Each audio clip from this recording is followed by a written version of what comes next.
વેમુલા અને તેમના 4 સાથીઓ યુનિવર્સિટીના કેમ્પસમાં પ્રવેશ પર પ્રતિબંધ લગાવીને તેમને સસ્પેન્ડ કરી દેવામાં આવ્યા.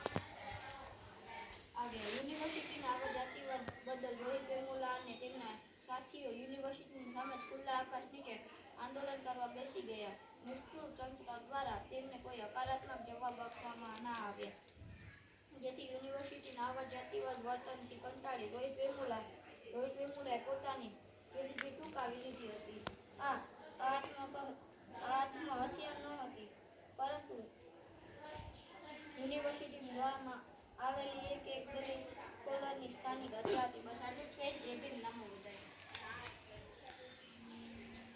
બુદ્ધાય. આજે હું તમને કહેવા માટે જણાવવા જઈ રહ્યો છું, જેને બામ સાહેબ જેવા સંગઠન અને બહુજન સમાજ પાર્ટીની સ્થાપના કરી. તેઓ માનનીય કાશીરામ સાહેબનો જન્મ 15/5/1935 પંજાબના રવરાપુર ગામમાં થયો હતો. તેમનું મૃત્યુ 9 ઓક્ટોબર 2006 નવી દિલ્હીમાં થયો હતો. તેઓ ભારતની રાજનીતિક અને સમાજ સુધારક હતા. તેઓએ દલિતો, પછાતો અને લઘુમતીના રાજકીયકરણ માટે આજીવન સંઘર્ષ કર્યો. તેઓએ ગીતાથી બંધાયેલ ઉત્તર પ્રદેશની ધ્વજા એ ફરકાવી કે ત્યાંના માણસો જેવા ચોકી ગયા અને જોયું કે એક દલિત અને સામાન્ય માણસ પોતાના બળ ઉપર કેટલું કરી શકે છે. ડોક્ટર આંબેડકરના કામ માટે માનનીય કાશીરામ સાહેબ પોતાના ડીઆરડીઓની વૈજ્ઞાનિક તરીકે નોકરીમાંથી રાજીનામું આપી બામ સાહેબની સ્થાપના કરી. તેમાં ડીકે ખાપડે સાહેબ, દીના ભાણા સાહેબ અને માનનીય કાશીરામ સાહેબે કામ કર્યું. આ બધા જ મહાનાયકો કોણે બહાર પાડ્યા? તો કે દીના ભાણા સાહેબ, માનનીય કાશીરામ સાહેબ અને ડીકે ખાપડે સાહેબે. માનનીય કાશીરામ સાહેબ કહીને ગયા છે કે તમારા અધિકારની લડાઈ હવે તમારે જ લડવાની છે. હવે હું પાછું નહીં આવું. આ ક્રાંતિનો રથ ઘણા દુઃખો અને સંઘર્ષો સહીને અહીંયા સુધી લઈ આવી છું. હવે તમારે તેને આગળ લઈને જવાનું છે. માનનીય કાશીરામ સાહેબ એક વક્તા પણ હતા.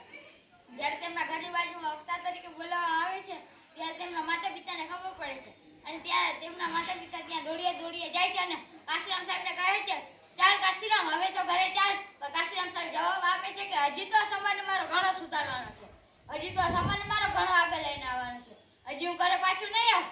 એ આશા નથી કાશીરામ સાહેબ બનવું. કાશીરામ સાહેબ બનવું એટલે કે નીમની ઈટ બનવું. જ્યારે તેઓ કાશીરામ સાહેબ કહીને ગયા, આ મારું છેલ્લું અને આખરી વાક્ય, જેને જવાનીમાં ચમચાગીની લત લાગી જાય છે અને આખી ઉંમરે દલાલીમાં નીકળી જાય છે. જય ભીમ.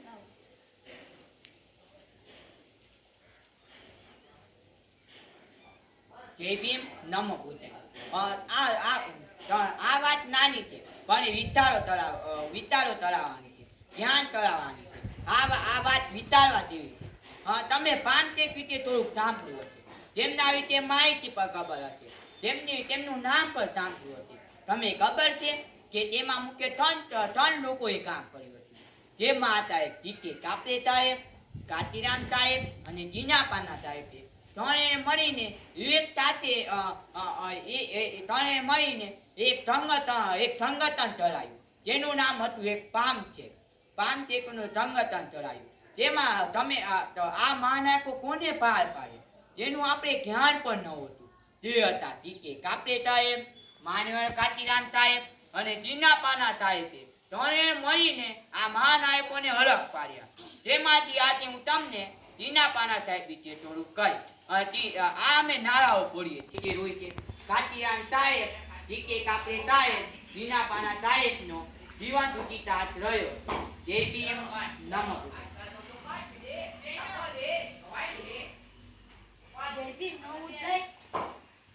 આજે હું તમને એસએસડી સંગઠન વિશે કહીશ.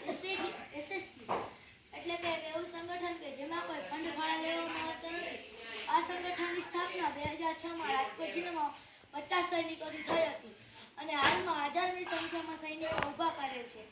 જ્યારે બરબાદી સામે લઈ આવ્યા ત્યારે તે તટ બરબાદી હતી. પછી તેને તટ બરબાદી મૂળ નામ આપવામાં આવ્યું અને આ સંગઠન એક બિનરાજકીય સંગઠન છે. જેમ મેં પહેલા કહ્યું કે આ સંગઠનમાં કોઈ ફંડ ભાડા લેવામાં આવતો નથી. આ સંગઠનને TTT નામ આપવામાં આવ્યું છે.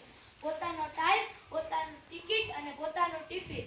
અને આ સંગઠનના કોઈને હોદ્દા આપવામાં આવ્યા નથી, કારણ કે હોદ્દાવાળા સંગઠનમાં જ્યારે ચૂંટણી આવે ત્યારે પ્રમુખ વેચાઈ જાય છે અને સંગઠન વિખાઈ જાય છે.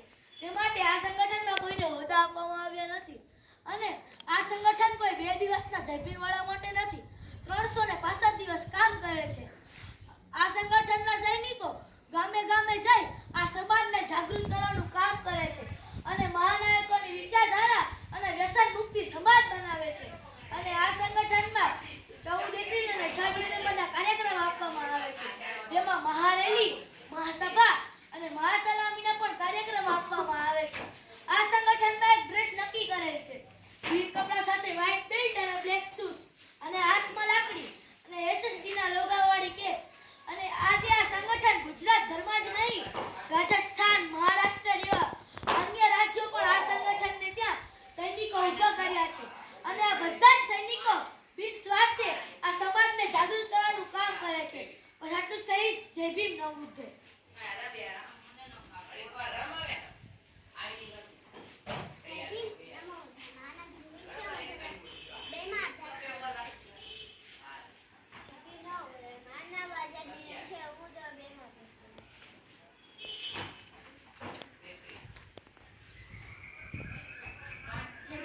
મારું નામ ખુશાલી છે હું ધોરણ 7 માં અભ્યાસ કરું છું चमकुटी सन 57 में 72 बार पुरानी थी खूब लड़ी वो मर्दानी वो झांसी वाली झलकारी थी एक एवा महिला જેમને બહાદુરી અને વફાદારીનો ઇતિહાસમાં સ્થાન ન મળ્યું પરંતુ સામાન્ય લોકોના હૃદયમાં સ્થાન આપ્યું આજે હું તમને એક એવી વીરાંગનાની વાત કહીશ જે સમયમાં દીકરીઓને સાપનો ભર માનવામાં આવતો હતો ને તે સમયમાં ઝલકારીએ ભારત ઇતિહાસ રચી નાખ્યો હતો જેમના સાહસ શૌર્ય અને સમર્પણથી ભારતીય ઇતિહાસના પાના સુશોભિત બની ગયા હોય તેવા એક વીરાંગના એટલે કે ઝલકારીબાઈનો જન્મ ઝાંસીના થોડા અંતરે આવેલા ભોજલા ગામમાં 22 નવેમ્બર 1830 ના રોજ સામાન્ય કોરી પરિવારમાં થયો હતો ઝલકારીબાઈ નાના હતા ત્યારે તેમના માતાનું મૃત્યુ થઈ ગયું કે મારા જેવી એક ટકા પણ મહિલા બહાદુરી બતાવી તો અંગ્રેજો